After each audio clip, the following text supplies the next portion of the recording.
అందరికీ నమస్కారం. నిన్న ఆంధ్రప్రదేశ్ రాష్ట్ర ముఖ్యమంత్రి నారా చంద్రబాబు నాయుడు గారు హంద్రీనేవా సుజల స్రవంతి పథకం కింద 2 మోటార్లు ఆన్ చేశారు ఢిల్లీ నుంచి వచ్చి. దాని మీద సాక్షిలో ఏ ఆర్టికల్ రాశారనేది మీకు ఇక్కడ ప్లే అవుద్ది, చూసుకోండి.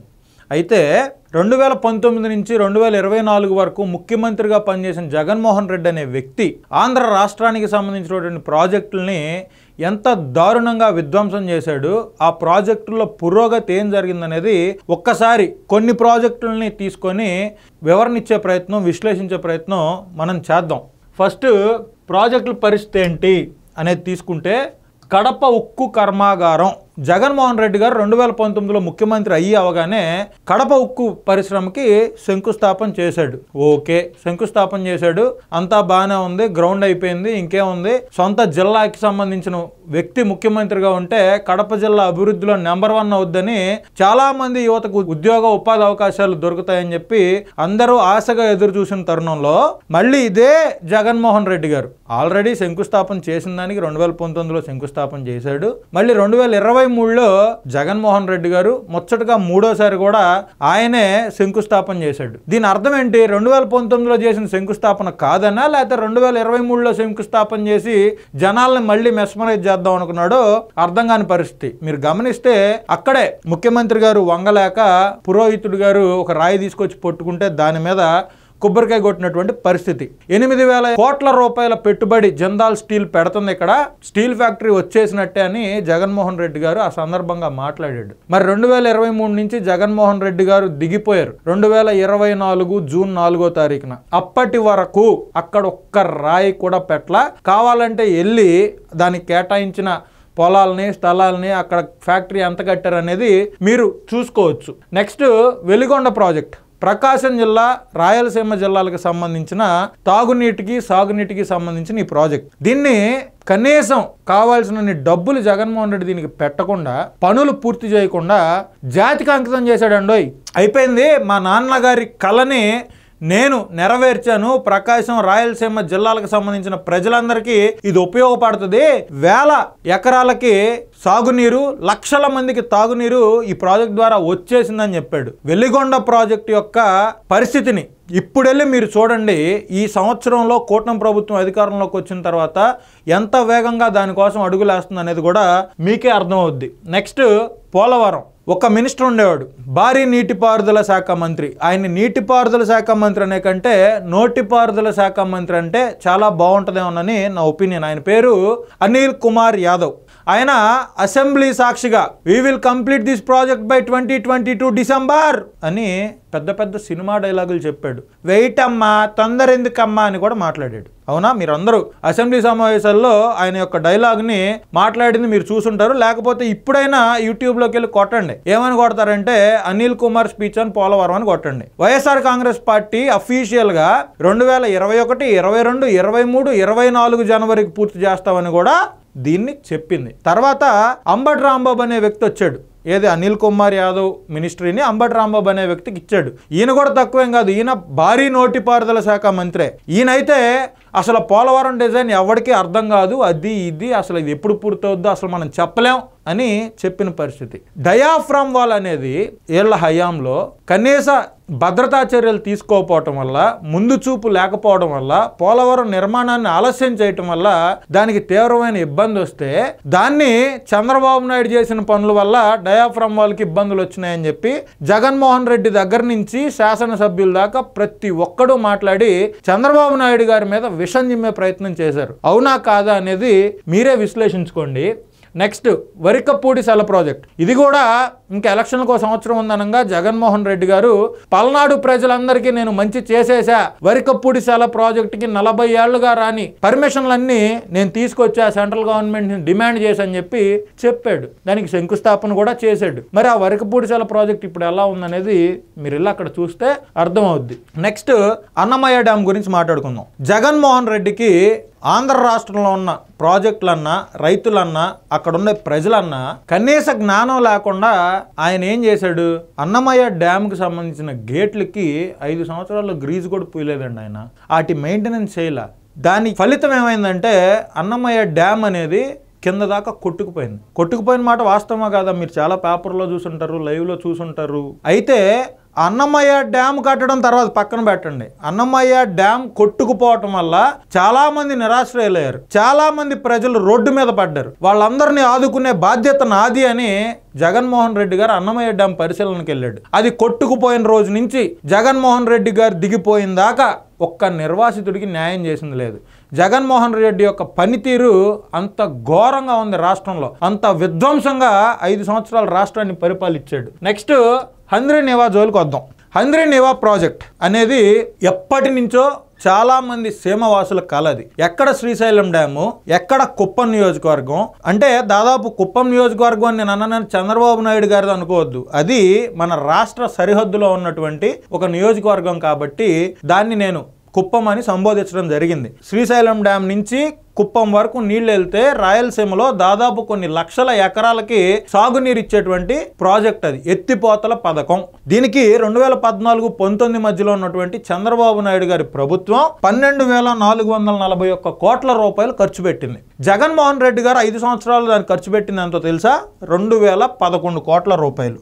పైగా జగన్మోహన్ రెడ్డి ఇక్కడ ఒక విచిత్రమైన సంఘటన చేశాడు. అది ఎంత శాడిస్టిక్ సంఘటన అంటే మీకు ఇప్పుడు వివరించే ప్రయత్నం చేస్తా. 2023లో సంవత్సరం ఉంది ఇంక ఎలక్షన్ కనగా వైనాట్ 175 అని కుప్పం నియోజకవర్గాన్ని ఆయన తీసుకొని కుప్పం నియోజకవర్గంలో హంద్రీనీవా కాలువ ఓపెనింగ్ నేను చేస్తున్నానని చెప్పి అక్కడికి వెళ్ళాడు. పెద్దిరెడ్డి రామచంద్రారెడ్డి లాంటి వాళ్ళు, ఆ కుప్పం నియోజకవర్గ ఇన్ఛార్జ్ భరత్ లాంటి వాళ్ళు, అప్పుడున్న జలవనరుల శాఖ మంత్రులు, అప్పుడున్న చాలా మంది నాయకుల సమక్షంలో ఆయన వెళ్ళి ఆ కాలువ గేట్లు ఓపెన్ చేశాడు. ఇక్కడ విచిత్రమైన సంఘటన అని చెప్పాను కదా నేను. అదేంటి అంటే గేట్లన్నీ అప్పటికప్పుడు సినిమా సెట్టింగ్ లాగా పెట్టారు. ఏది ఈయన ఇంట్లో గుడికి వెళ్లకుండా గుడి సెట్ని ఇంట్లో వేసుకున్నాడు కదా, అలాగే ఈ గేట్ కూడా సెట్టింగ్ అనమాట. జగన్మోహన్ రెడ్డి వాళ్ళు వచ్చి ఓపెన్ చేస్తాడనగా నిన్న గేట్ పెట్టారు. జగన్మోహన్ రెడ్డి ఇంకో గంటలో వస్తున్నాడు అనగా వాటర్ ట్యాంకర్లతోటి గేట్ అవతలకి తీసుకెళ్లి 4 వాటర్ ట్యాంకర్లు నీళ్లు కాల్చారు. జగన్మోహన్ రెడ్డి బటన్ నొక్కగానే గేట్ పైకి లేచింది. అది కూడా ఎలా లేచిందో తెలుసా? క్రేన్ ఒకటి పెట్టి జగన్మోహన్ రెడ్డి ఇక్కడ బటన్ నొక్కటం, ఆ క్రేన్ తో గేట్ పైకి లేచినట్టుగా చేయడం చేశారు. జగన్మోహన్ రెడ్డి ఓపెనింగ్ అయిపోయిన తర్వాత వెళ్ళిపోయాడు. ఈ గేట్ నేమో లారీలు వేసుకొని వెళ్ళిపోయారు. క్రేన్ వెళ్ళిపోయింది. వాటర్ ఏమో అక్కడికక్కడే ఇంకిపోయినాయి. జగన్మోహన్ రెడ్డి వెళ్ళిపోయిన తర్వాత కుప్పం నియోజకవర్గ ప్రజలు వెళ్ళి నీళ్ళేరా అని చూస్తే ఉన్న 4 ట్యాంకర్ల నీళ్లు ఇంకిపోయిన పరిస్థితి. అది జగన్మోహన్ రెడ్డి ప్రజలని ఎంత దారుణంగా వంచిస్తున్నాడో ఆంధ్ర రాష్ట్రంలో ఉన్న ప్రజల్ని, ఆ సంఘటనకు అదే నిదర్శనం. ఇది అవునా కాదా అనేది వైఎస్ఆర్ కాంగ్రెస్ పార్టీ భరత్ గారు చెప్పాలి, జగన్మోహన్ రెడ్డి గారు చెప్పాలి, అప్పుడు మినిస్టర్ గా ఉన్న అంబటి రాంబాబు గారు చెప్పాలి. నెక్స్ట్ ఉత్తరాంధ్ర సుజల స్రవంతి. మనం సాగునీటి ప్రాజెక్టులు అంటే ప్రతిసారి పోలవరం అంటున్నాం, లేదా వెల్లిగొండ అంటున్నాం, లేదా రాయలసీమ ప్రాంతం బాగా వెనకబడిన ప్రాంతం అని మనం అనుకుంటున్నాం. కానీ వాస్తవంగా వ్యవసాయానికి వచ్చేసరికి వెనకబడిన ప్రాంతం ఏంటంటే ఉత్తరాంధ్ర సుజల స్రవంతి అంటే ఇది ఒక ప్రాజెక్ట్ కాదు, ఇది ఒక 20-30 ప్రాజెక్టుల సముదాయం. తోటపల్లి కావచ్చు, మడ్డువలస కావచ్చు, ఇలాంటివన్నీ దీంట్లో ఉంటాయి. ఇది ఎందుకు పెట్టారు అంటే ఉత్తరాంధ్ర సుజల స్రవంతి అనేది ఈ మొత్తం జలాశయాలన్నింటినీ ఫుల్ చేయాలి, ఉత్తరాంధ్రలో ఉన్న ప్రతి ఎకరాకి నీళ్ళు ఇవ్వాలనే ఉద్దేశంతో అప్పటి పాలకులు పెట్టారు. జగన్మోహన్ రెడ్డి 5 సంవత్సరాల పరిపాలనలో మడ్డువలస గురించి కానీ, తోటపల్లి రిజర్వాయర్ గురించి కానీ, లేదా సర్దార్ గౌతులచ్చన పేరు ఉంది దానికి, తోటపల్లి రిజర్వాయర్కి, దాని గురించి కానీ ఏ ఒక్క ప్రాజెక్టు గురించి అయినా ఉత్తరాంధ్రకు సంబంధించినట్లో ఒక్కసారన్నా దాని పురోగతి ఏంటి, అసలు ఏం జరుగుతుంది అక్కడని సమీక్షా సమావేశం పెట్టడం అన్న మీరు చూసారా? లేదు. జగన్మోహన్ రెడ్డి 5 సంవత్సరాల పరిపాలనలో తోటపల్లి కాలువలకి నీళ్లు రాని పరిస్థితులు ఉన్నాయి. మడ్డువలస రిజర్వాయర్ నుంచి కనీసం పూడిక తీత తీక చేళ్లకి రైతులకి నీళ్లు అందక రైతులే వెళ్ళి కాలువల్లో ఉన్న పూడిక తీతని వాళ్ళ స్వాస్థాలతో తీసుకున్నటువంటి పరిస్థితి. ఇంత దారుణంగా ఆంధ్ర రాష్ట్రాన్ని పరిపాలించాడు జగన్మోహన్ రెడ్డి. నేను కేవలం ఇక్కడ కొన్నే రాశా, అది ఆల్రెడీ మీకు చెప్పా. ఈ కొన్నిటి పరిస్థితి ఇలా ఉంటే ఇంకా చిన్న ప్రాజెక్టులు ఒక 10,000 ఎకరాలు 20,000 ఎకరాలకి ఆయకట్టు ఉన్నటువంటి ప్రాజెక్టుల పరిస్థితి చెప్పే పనే కాదు. జగన్మోహన్ రెడ్డి 5 సంవత్సరాలు అధికారంలో ఉండి కేవలం పంట కాలువల్లో పూడిక తీయలేదంటే మీరు నమ్మండి. పంట కాలువల్లో పూడిక తీత తీయకుండా నేను రాష్ట్రాన్ని ఉద్ధరించేసా, నా హయాంలో ఒక్కొక్క కేజీ మామిడికి 29 రూపాయలు ఉంది, 36,000కి పొగాకు అమ్మింది అని చెప్పుకోవడానికి మరి సిగ్గు అనిపించలేదో, మరి ఆ స్క్రిప్ట్ ఇచ్చేవాడికి సిగ్గు అనిపించలేదో నాకు అర్థం కాల. పంట కాలువల్లో పూడిక తీలా కనీసం మురుక్కాలవల్లో పేరుకుపోయిన గుర్రపు డెక్కను కూడా జగన్మోహన్ రెడ్డి తీనటువంటి పరిస్థితి. ఆ గుర్రపు డెక్క తీయకపోవటం వల్ల బాపట్ల, పొన్నూరు, రేపల్లె ఈ కోస్తా ప్రాంతంలో కృష్ణా డెల్టా ఆయకట్టులో వర్షం పడితే ఈ మురుగునీళ్లు పోవటానికి తావులేక వర్షపు నీళ్లు బయటకు వెళ్ళక ఆ వర్షం నీళ్లు పొలాల్లోనే ఉండిపోయి పంటలు తీవ్రంగా నష్టపోయినటువంటి పరిస్థితి. మరి జగన్మోహన్ రెడ్డి గారు ముఖ్యమంత్రిగా ఉండి ఏ రోజన్నా రైతుల గురించి, రైతులకు సంబంధించిన ధాన్యం గురించి ఒక్క రోజన్నా ఆయన సమీక్ష నిర్వహించాడా? ఈవెన్ ఆర్బీకేలు పెట్టాను నేను, ఆర్బీకేల తోటి రైతుల దగ్గర నుంచి ధాన్యం కొంటున్నానని చెప్పిన జగన్మోహన్ రెడ్డి రైతుల దగ్గర నుంచి ఎంత ధాన్యం ప్రొక్యూర్ చేశాడు? కూటమి ప్రభుత్వం అధికారంలోకి వచ్చిన తర్వాత అదే రైతుల దగ్గర నుంచి, అదే రైతు సేవా కేంద్రాల్లో ఎంత ధాన్యం ప్రొక్యూర్ చేశారనేది ఒక్కసారి గణాంకాలు పరిశీలించాల్సిన అవసరం ఉంది. అదే విధంగా జగన్మోహన్ రెడ్డి రైతులకి ఎన్ని రోజులకు డబ్బులు వేశాడు, ఎన్ని నెలలకు డబ్బులు వేశాడు? ఈవెన్ రబీలో అమ్మితే ఖరీఫ్ దాకా డబ్బులు ఉన్న వాళ్ళు ఉన్నారు, ఖరీఫ్ లో అమ్మితే మళ్ళీ తిరిగి వచ్చే ఖరీఫ్ దాకా డబ్బులు రానోళ్ళు ఉన్నారు జగన్మోహన్ రెడ్డి హయాంలో. ఇప్పుడు కూటమి ప్రభుత్వం అధికారంలోకి వచ్చిన తర్వాత కేవలం 24 గంటల లోపే రైతులందరికీ ధాన్యం సేకరించిన డబ్బులు ప్రతి బస్తాకి 1720 రూపాయలు వాళ్ళ అకౌంట్లో వేసింది కాక గోతాలకి ట్రావెలింగ్ ఖర్చుల డబ్బులు కూడా వాళ్ళ అకౌంట్లో వేస్తున్నటువంటి పరిస్థితి ఉంది. ఇది అవునా కాదా అనేది మీరే ఒకసారి ఆత్మవిమర్శ చేసుకోండి. మీలో చాలా మంది రైతులు ఉంటారు. పైగా జగన్మోహన్ రెడ్డి ఇప్పుడు ఏంటంటే ఇంకో కొత్తది, మామిడి రైతులది అయిపోయింది. అక్కడ ఒక 5 ట్రక్కులు పెట్టి అంతా షూటింగ్ అయిపోయింది.